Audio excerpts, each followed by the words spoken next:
Merhaba, ben Kerem Çilli. Bu videomuzda size Actus Solar Finansman Platformu Genel Koordinatörü Hakan Bey ile birlikte bir video çekeceğiz.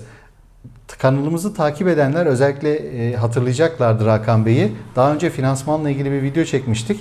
Bugün de GES kredileri ağırlıklı bir video çekeceğiz. Umarım çok faydalı olacaktır. Çünkü günün sonunda her şeyin dönüp dolaşıp geldiği yer finansman. Öncelikle Hakan Bey'e hoş geldiniz demek istiyorum. Uzun zaman oldu videoyu çekeli, sanırım Evet. bir yıl kadar. Bir yıl oldu, evet. Evet, ikinci video, beğenilen videoların devamı geliyor her seferinde demiştim. Beğenilen serinin ikinci videosu olacak ve bugün GES kredileri ağırlıklı konuşacağız. Evet.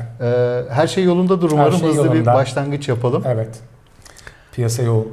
Piyasa yoğun ve önümüzdeki yılda çok Aktivite var. enteresan bir yıl olacak gibi duruyor. Hem Kesinlikle. güneş enerji panel fabrikalarının çok ciddi oranda artması, var Evet. olanların kapasite artışları, Evet. inverter tarafında hiç adı sanı duyulmamış, ilk defa Türkiye'ye giriş yapan birçok firmanın Doğru, olması doğru. çok enteresan bir sene bizleri Evet. bekliyor. Aynen. Tabii günün sonunda herkes yine size ulaşıp bu işin finansmanı nedir, nasıl Evet. çözerizi soracaklardır. Bu konudaki düşüncelerinizle başlayalım dilerseniz. Tabii ki şu anda finansmanın önünde belirli engeller var. Onları zaten konuşacağız bugün. Mevzuatsal olarak devletin gerçekten önünü açtığı bir sektör haline geldik biz son bir sene içinde bilhassa. Burada tabii uluslararası enerji fiyatlarının yükselmesi, işte Ukrayna krizi gibi şeyler de faydalı oldu denebilir. Tabii bunlar güzel gelişmeler. Tek yapılması gereken finansman engelini aşmak. Bugün de onu konuşacağız zaten. Evet, evet. Şimdi ben özellikle hızlı bir giriş yapmak istiyorum ve bu aralar kredi kullanmak isteyen birçok firmanın karşılaştığı cevap hayır oluyor. Neden şu an kredi alamıyoruz sorusuyla başlamak isterim açıkçası. Tamam. Burada bu soru esasında bir genel makro resmi anlatıp sonra neden krediler kolay verilmiyor, bankalara erişim, Evet. bankalarda kredilere erişim niye zorlaştı? O şekilde anlatmak daha doğru olur. Esasında her şeyin başlangıcı şu anda bulunduğumuz negatif reel faiz ortamı. Negatif reel faiz ortamı geçen sene de konuşmuştuk. Daha yeni girmişti Evet, Türkiye. evet. Ama o zamanlar tabii makas %8, 9, 10 iken şu anda %80'in üzerine çıkmış durumda. Bu tabii aykırı diyebileceğimiz bir anlayışın sonucu. Finansal kurama ve bilimine aykırı. O da şu: negatif reel faiz demek enflasyonun altında faiz demektir. Ekonomi yönetiminin çok net burada bir duruşu var. Hiçbir şekilde bundan vazgeçmeyeceklerini defalarca da bildirdiler. Bu temel taşın üzerine büyüyen ve mümkünse de enflasyonu da azaltan bir ekonomi kurulmaya çalışıldı. Fakat maalesef olamadı. Bunun tabii bilimsel sebepleri var. Bu dünyanın hiçbir ülkesinde olabilecek bir model değil. Şöyle 1950-60'larda işleyen ve 70'lerden sonra dünyadaki işte merkez bankalarının altına bağlı para basabildiği Bretton Woods diye geçen 47 yılında Amerika'da işte başlayan uluslararası finansal sistem 1970'ler ortasında tamamıyla çöktü. Ve 70'lerin sonunda da resmen çöktü OPEC kriziyle. Yani tabii bu bütün bizim gibi ülkelere gelmesi 80'leri buldu ama Türkiye'de 50, 60 ve 70'lerde işleyen bir ekonomik kuram vardı ki şu anda Merkez Bankamızın ve ekonomi yönetiminin de iddia ettiği aykırı dediğim şey şu: faizleri düşürürseniz enflasyon düşer. Şimdi buradaki mantık şu, bu çok da konuşuyor Türkiye'de çünkü tam tersi olduğu için insanlar şaşırıyorlar. Bunu yapanlar da birazcık tabii ki de birazcık değil bayağı hayret içinde ve üzüntüyle izliyorlar. Bu kadar indirdik faizleri, niye hala enflasyon düşmüyor diye. Bu çok basit. Esasında bu 50, 60'lı 70'li yıllara kadar ancak gelen ekonomilerde işleyen bir şey. Diyor ki tamamıyla üretim açısından bakıyor. Diyor ki ben faizi düşürürsem üretimin maliyeti düşer. Üretim maliyeti düştüğü zaman üretici de fabrika sahibi de bunu yansıtır. Fiyatları da aşağı çeker. Bu kadar basit esasında. Şimdi bu kulağa çok hoş geliyor. Doğru da, ama bunun doğru olması için o ekonominin tamamıyla yurt dışı finansmana kapalı olması lazım. Ve 50, 60, 70'li yıllarda da Türkiye ekonomisi böyleydi. Dünyadaki çoğu ekonomi böyleydi yani. Batı ekonomileri de dünyada finansmana kapalıydı. Ne zaman ki Bretton Woods 70'lerin başında Amerikan Başkanı Nixon zamanında hatta bir Fransız gemisi Washington'a, Fransız savaş gemisi Washington'a gitti altınlarını talep etmeye ve alamadan geri döndüler. Öyle mi? Yani çok miladı da bellidir yani. Yani bir günde bitmiştir o sistem. Altına bağlı Amerikan doları dünyanın rezerv para birimi olarak 47'den 1'e gelirken bu sistemin çöküşüyle fiyat denilen elinizde hiçbir şey olmadan istediğiniz kadar para basabileceğiniz fiyat para sistemine geçildi 70'lerde. Türkiye'de bunu işte 1980'lerde ANAP'la geçti. Hı hı. Ama tabii de bir günde olmuyor bu geçiş. Dediğim gibi bu bahsettiğim şu andaki ekonomi yönetiminin savunduğu ve iddia ettiği faizi düşürürseniz enflasyon düşerin. Olmazsa olmazı yurt dışından kaynak kullanmayan bir ülke olmanız. Yani tamamıyla kendi yağında kavrulan, zaten bütün her şey TL olsun, yerli olsun, milli olsun da bunun en büyük destekçisi. Gel gelelim Türkiye Cumhuriyeti ekonomisi 2021 yılında sıfır resetlenmedi. Geriden gelen kaç yüz milyar dolarlık bir borç var. O borcu tabii ki de kapatmak mümkün değil. Her ne kadar Avrupa'ya vesaireye göre düşük de olsa gayri safi milli hasılaya oranı bizim borcumuzun genelde bilmiyorum 400-500 milyar dolarlar civarında bir borç var. Şimdi bu borç nereden geldi tabii diye soruluyor. Bu borç 3 yerden bir ülke yurt dışından para borçlanır. Yani her dolar veya euro veya neyse yen, sterlin, Swiss franc finansmanınız yurt dışından gelen paradır. Türkiye'den gelen para değil o. Çünkü başkasının para birimi. İlk önce devlet borçlanır. 1980'lerde başladı bu. Türkiye'nin liberalleşmesi ve dünyaya açılmasıyla devlet proje finansmanı veya tahvil bono olarak yurt dışından çıkarmaya başladı. 90'larda Türk bankaları ki hala devam ediyor bu.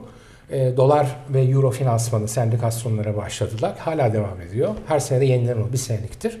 2000'lerde de Türkiye ekonomisinin bayağı güçlenmesi ve düzlüğe çıkmasıyla Türkiye'deki şirketler dolar borçlanmaya başladılar.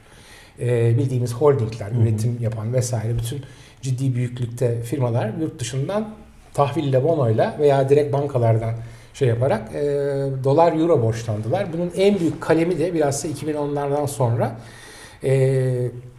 yap işlet devlet modeli altında devlet sanki borçlanmıyormuş gibi gözükse de devletin esasında yap işlet devletle kredilendirdiği, borçlandırdığı özel sektör.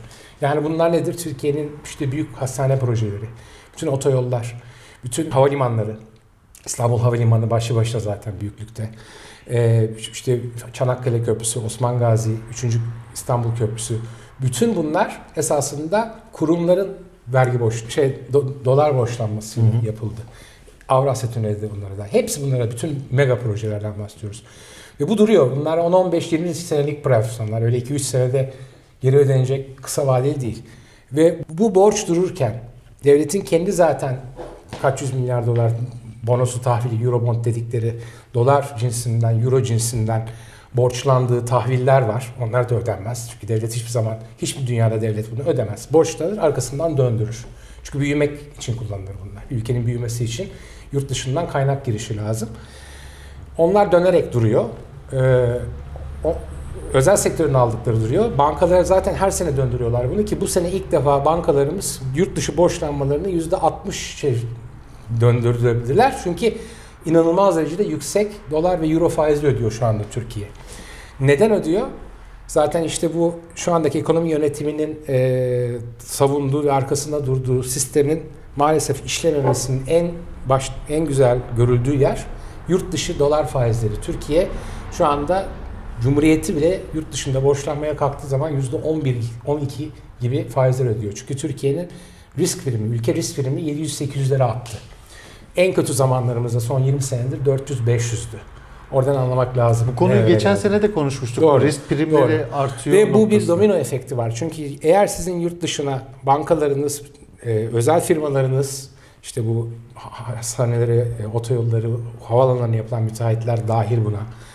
Onların yüz milyarlarca dolar borcu, devletin kendi yurt dışına tahvil bonodan borcu ve bankalarınızın yüz milyarlarca dolar borcu var iken negatif faize dönerseniz şu anda bizim 1,5 senedir yaptığımız gibi CDS fırlıyor ve CDS Türkiye Merkez Bankası'nın veya kimsenin Türkiye'de kontrol edemeyeceği bir şey. Uluslararası finans piyasaları belirler bunu. Türkiye'nin risk primi enflasyonun altında ve büyümesi ihracatıyla da şeyiyle de bütün topladığınız zaman 3, 5, 10 senede bile bunu karşılayacak bir büyüme olamayacak. Bu kadar negatif reel faizi karşılayacak.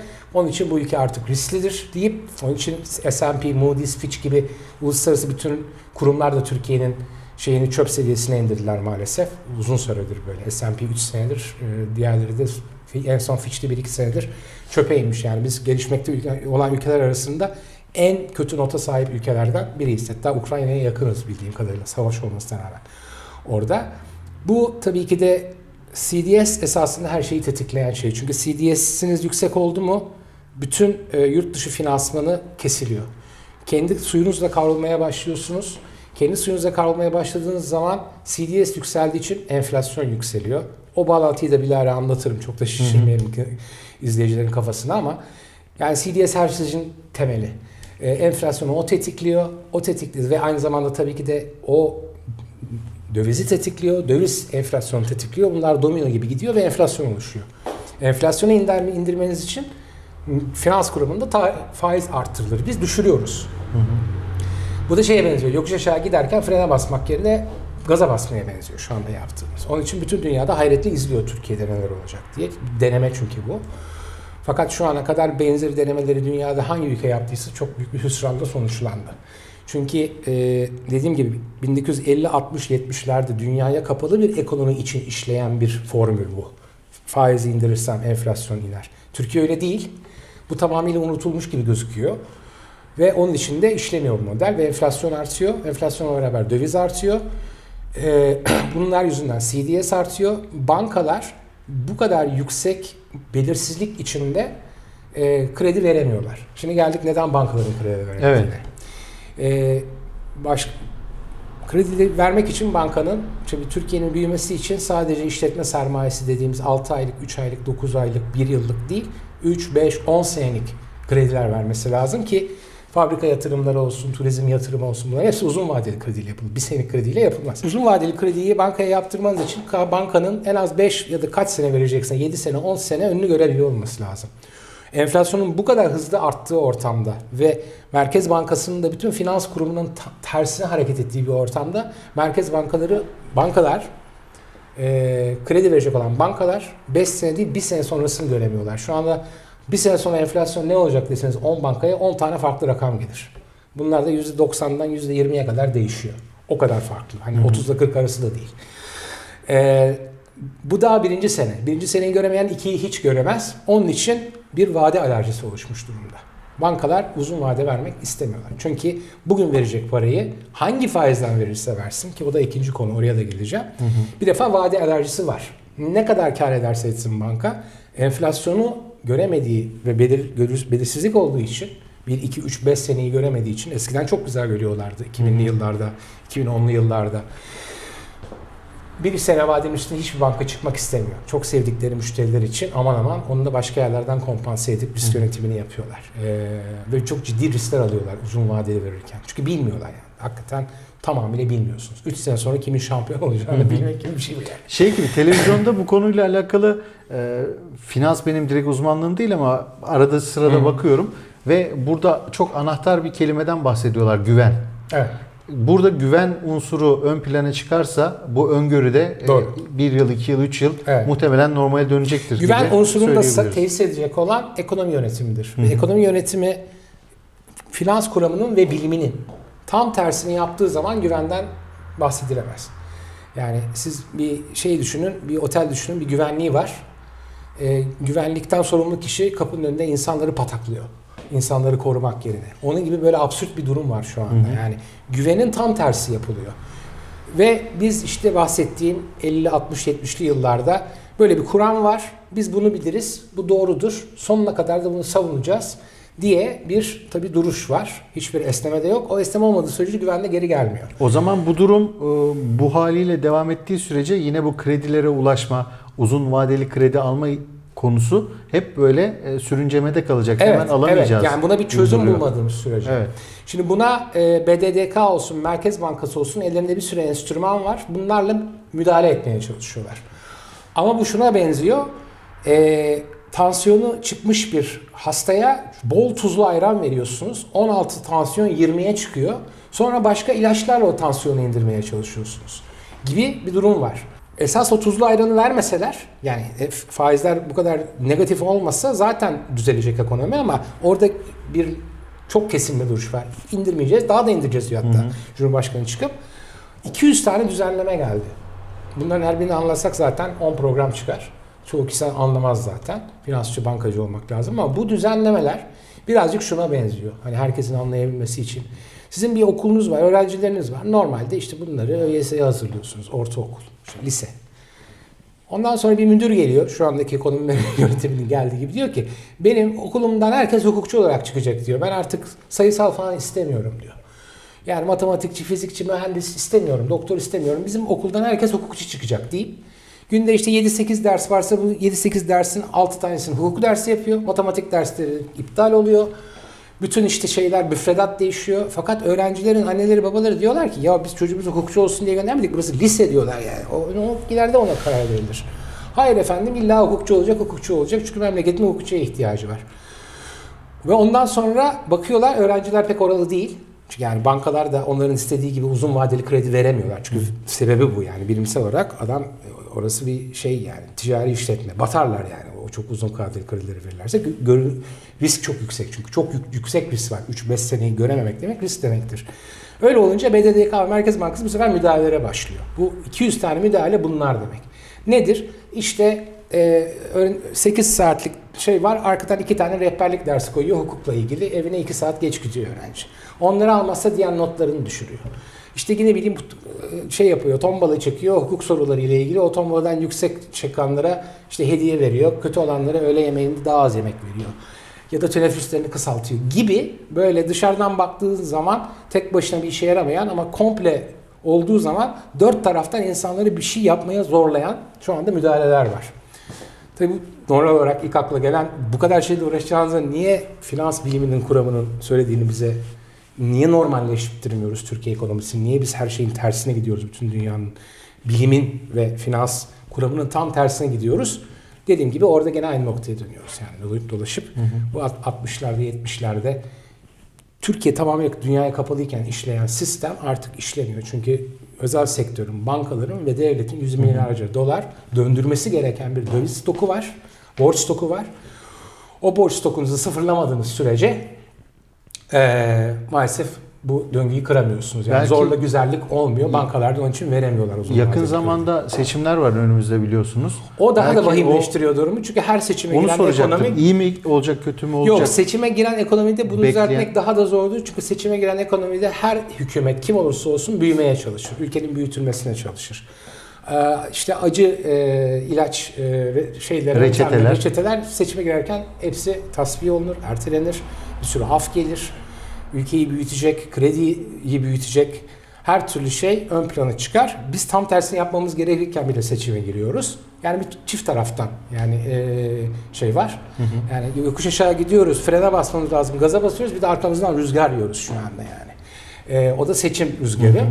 Bu tabii ki de sürdürülebilir değil, bir noktada kopacak. Ne zaman kopacağını kimse bilmiyor, ama bu hükümet seçimi kazansa da zaten Haziran'dan sonra yeni gelecek ekonomi yönetimi veya bu arkadaşlar diyecekler ki tamam bu kadarmış. Yok patlatacağız yoksa ortalığı. Bir düzeltelim diyecekler. 2018'de işte bunu yaşadık. Yine benzer orada şeyler oldu. Bir patladı. Dolar fırladı 4'ten 7'lere. Yani orada farklı şeyler, yani serbest piyasa ekonomisini kurcalayarak bozmaya çalışan yöntemler kısa vadede netice verir, fakat orta vadede, uzun vadede her zaman hüsrana uğratır. Çünkü bu birilerinin bir yerde kurduğu bir şey değil. Dünya ekonomisi ve dünya finansı 100 senelik, 50 senelik Amerikalıların, İngilizlerin değil, Türkiye'de ta Fatih Sultan Mehmet zamanı Galata bankerlerinden gelen, Avrupa'da işte Lombardiya dedikleri Kuzey İtalyan bankerlerin, hatta banka kelimesi de 14. yüzyılda bu finansal işlemleri yapan, kredi veren veya akretif açan 600-700 sene önce kişilerin, bankerlerin bir banka üzerine oturdukları için kelime de oradan geliyor. Banka üzerine otururlarmış ve bütün padişahlar, krallar, prensler hepsi gider oradan borç alırmış. Bu 500, 600, 700 senelik bir finansal düzen ve 700 senedir kendini hep düzelterek, mükemmelleştirerek ilerliyor. Bu yapının aykırısını kurduğunuz zaman bütün ekonomi çöker. Bunu mesela İran yaptı, İran ekonomisi çöktü. Kuzey Kore yaptı, onların da ekonomisi çökmüş durumda. Küba ekonomisi yaptı, onlar da, bunlar hep tabii sosyalist örnekler veriyorum ama gerçekten serbest piyasanın dışına çıktığınız zaman affetmiyor dünya. Dünya ekonomisi bunu. Ya kendinizi tamamıyla izole edeceksiniz. Acımasız çarklar çok diyebilir acımasız. miyiz? Yani bunun kuralları var. Bu kurallarla oynamak istiyorsan buyur gel diyorlar. Oynamak istemiyorsan da buyur dışarıda kal diyorlar. Bununla 50 sene, 60 sene oynayıp Türkiye Cumhuriyeti gibi arkasından son 2 senede kuralları değiştirmeye kalktım ben derseniz o zaman çok daha fena olabiliyor. Çünkü bu birilerinin cezalandırması değil. Bu bir mekanizma. O mekanizmanın içine yağla dönen bir şeyin içine su koyduğunuz zaman veya benzinle çalışan bir şeyin içine ispirto koyduğunuz zaman nasıl çalışmazsa bu tür müdahalelerde maalesef bütün makineyi bozuyor. Bu durumda bankalar tabii ki de dediğim gibi bütün bu şeyin sonucu olarak vade alerjileri var. Burada somutlaşıyor durum. Yine kredi vermek zorundalar. Banka kredi vermeden yaşayamaz ama hep kısa vadeli kredi vermeye çalışıyorlar.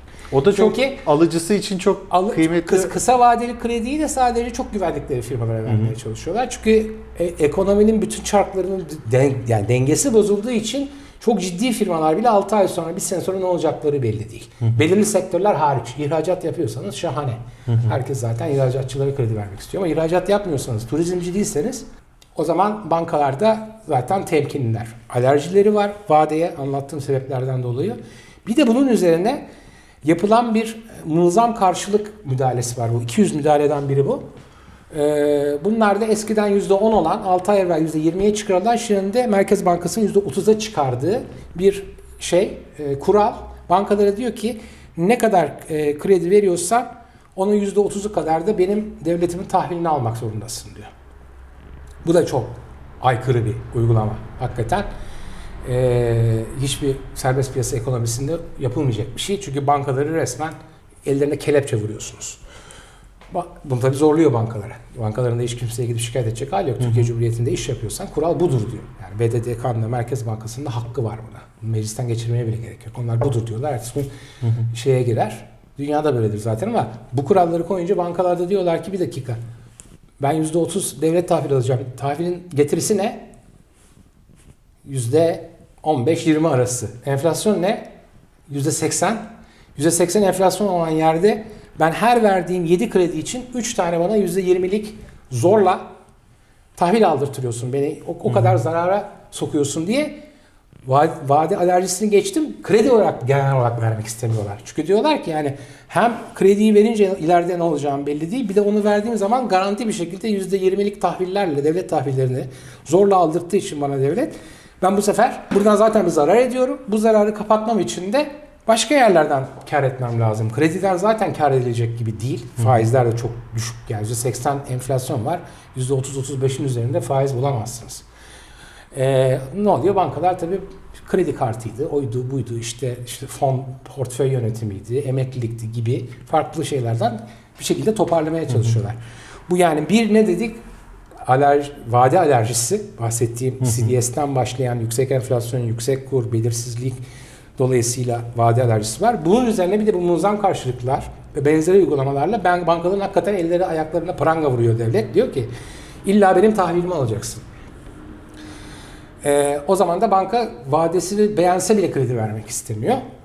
Bütün bunları bir araya koyduğunuz zaman kredi erişimi bankalarda zorlaşıyor. Şunu söyleyeceğim, bankalar bayağı zorluk çekiyor gibi anlattığınız ama Doğru, çekiyorlar. ya ekonomik tarafta yani yine ben finans kanallarını çok fazla zaman geçirmiyorum. Hakikaten buradan da söyleyeyim.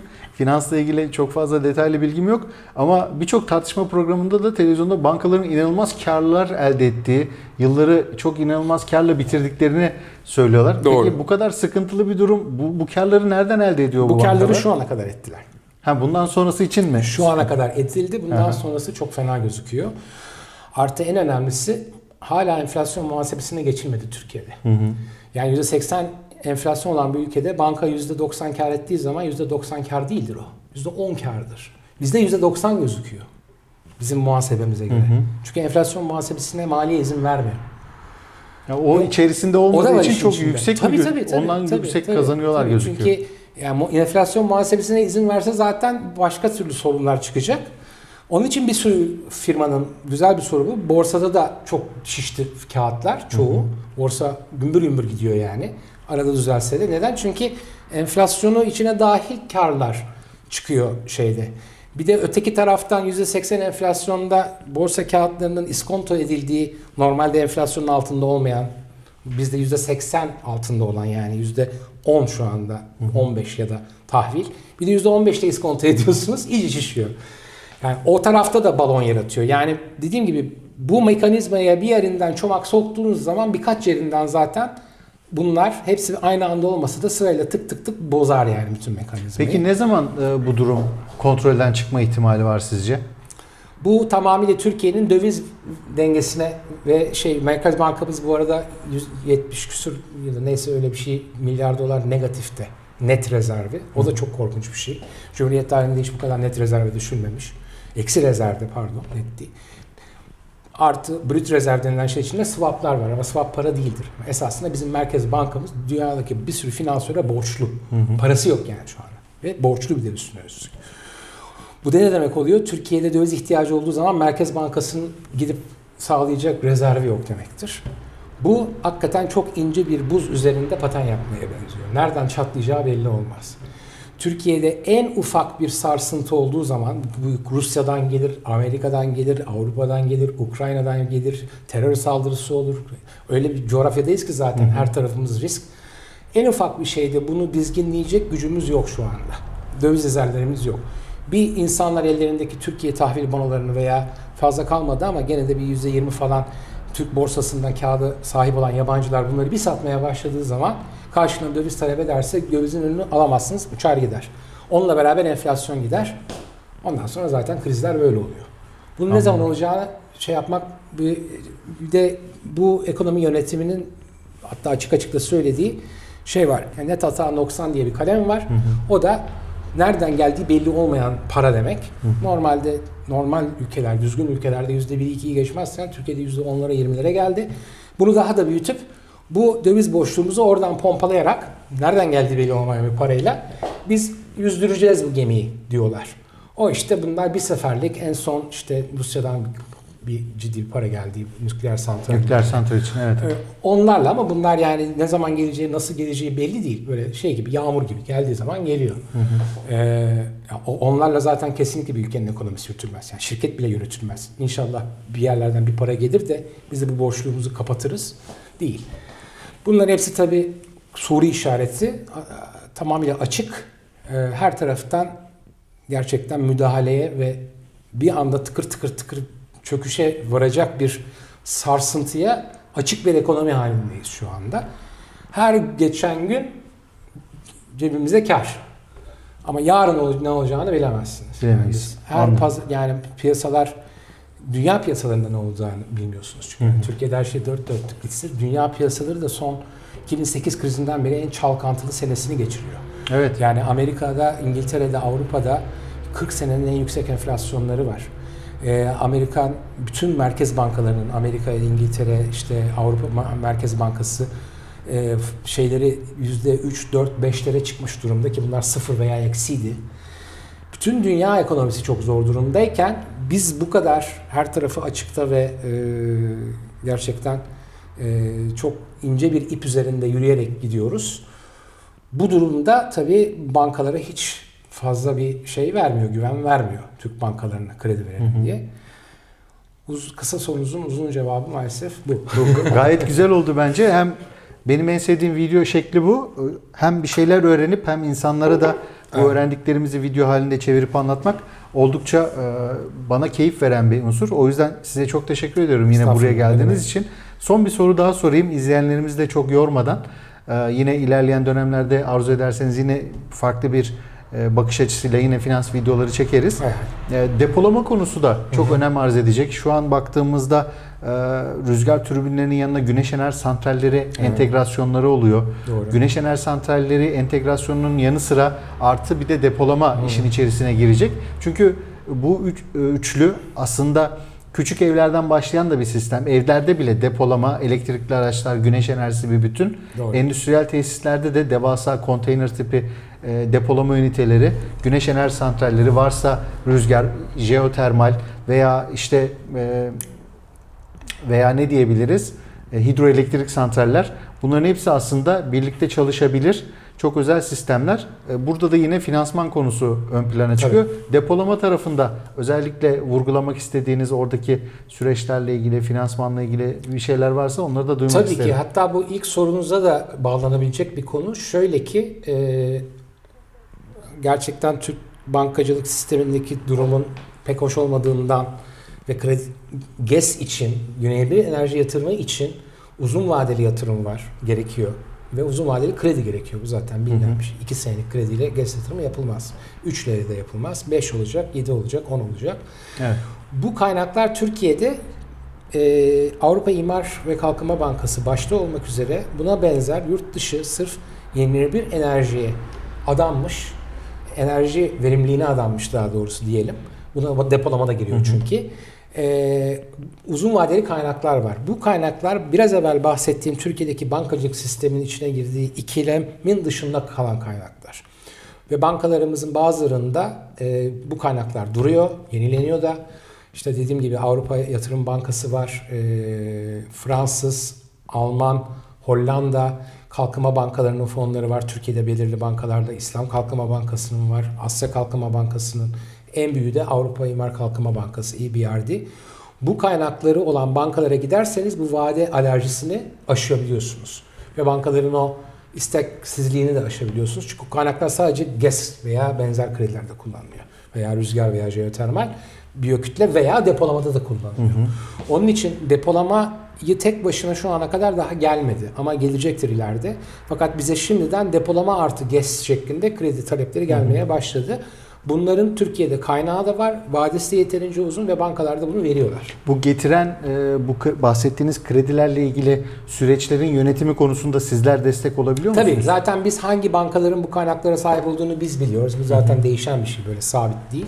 Onun için bize gelindiği zaman kesinlikle de yardımcı oluyoruz. Onun için biz Aktus olarak bu bankaların krediye erişimini güçlüğünden hiç etkilenmedik. Çünkü Anladım. bizim çalıştığımız kaynaklar bu bahsettiğim Avrupa İmar Kalkınma Bankası benzeri yurt dışından gelen uzun vadeli ve sırf bu işi tahsis edilmiş kaynaklar. Onun için Türk bankacılık sisteminin içinde bulunduğu sıkıntıdan etkilenmiyorlar. O kaynaklar orada duruyor zaten. Bankaların da hoşuna gidiyor. Çünkü diyorlar ki bütün o problemli sistemin içinden istemeye verdikleri kredilerden değil, burada bu işe özel tahsis edilmiş hazır güzel uzun vadeli hem de kredi var. Oradan alıp Türk lirası olduğu zaman da swaplıyorlar. O da sorun değil. Swap piyasalarımız hala açık. Ve depolama da buradan fonlanıyor esasında. Yani siz gerçekten fizibilitesi 5 ila 7 sene içinde geri dönen 7 senenin de üzerine çıkabilirsiniz ama hakikaten depolama olduğu zaman çıkmaması lazım esasında. Türkiye şartlarında bizim ışınımız belli çünkü. 5 ila 7 sene arası diyeyim, 8 de olabilir bu. Ama 12-15 değil. Geri dönen, fizibilitesi düzgün yapılmış, hakikaten GES kurulum ve depolama standartlarını, ki EBRD belirler bunları, Avrupa İmar Kalkınma Bankası. Merak edenler tursef.org web sitesine girip bakarlar. Türkiye'deki fonların, EBRD fonlarının çoğu da zaten o şartlarla göre verirler. Bu şartlara göre yapılmış. Türkiye'deki çoğu GES yatırımı zaten öyledir. Bunlarla yapılan GES projelerinin içindeki depolamaların finansmanı var. Ve yeter ki bu projeler düzgün bir şekilde sunulsun, eksiği olmasın, bu standartlara uysun. Kaynağı da hazır. Ve bütün bu Türkiye'nin içinde bulunduğu bankaların kredi vermezliği ortamının dışından bir tali yolla, alternatif bir yol. Orada Güzel. GES kredilerinin ve depolamanın önü açık. Hala da yapıyoruz. Finansal anlamda karamsar bir tablo anlattınız ama diğer taraftan da yenilenebilir tarafı çünkü için bu bambaşka bir şey var. Bizim ekonomi yönetimimizin kapsama alanının dışında bir şey bu yurt dışı fonları. Onlara dokunamıyorlar. Anladım. Onlar sırf bu işe tahsis Oradan edilmiş. yürüyebilirsiniz. Evet, Güneş aynen. enerjisi, yani depolama. 4 şeritli otoyolumuz tıkalı fakat bir tali yol var. Orası Onlar akıyor. işte orası akıyor. Anladım. Onlar işte bu EBRD, Avrupa İmar Kalkınma Bankası gibi benzerlerin Türk bankalarına tahsis ettiği kaynaklar. Ve sırf bu işler için tahsis edilmiş. Vadesi de uzun, fiyatları da gayet makul. Yeter ki proje doğru olsun. Güzel. onların kredilerin önü açık şu anda. Harika. Zaten sektörün dönme sebeplerinden biri de Evet, şu. en azından bu kadar karamsar tablonun içerisinde gidilebilecek bir yolun olması da tali yol bile olsa evet. güzel bir Bizim detay. sektörümüz için büyük şans. Evet, tabii. evet. Çok teşekkür ediyorum vermiş Ben teşekkür olduğunuz ederim. bilgiler için. Çok keyifli oldu. Hem öğretici Sağ oldu. olun. İnsanlar da, izleyenlerimiz de faydalanacaklardır diye düşünüyorum. Ayaklarınıza sağlık. Çok teşekkürler. Ben teşekkür ederim. Sağ olun. Evet, bugün Hakan Bey ile Aktus Solar'dan finansman, kredi, genel ülkedeki ekonomik yapı, yapılabilecekler, nasıl bir yoldan gidilebilecek tüm detayları anlatmaya çalıştık ve olabildiğince kısa bir zamanda bunu size sunmaya çalıştık. Sürçülisan ettiysek affola. Dinlediğiniz, izlediğiniz için teşekkür ederim. Bir sonraki videomuzda görüşmek üzere.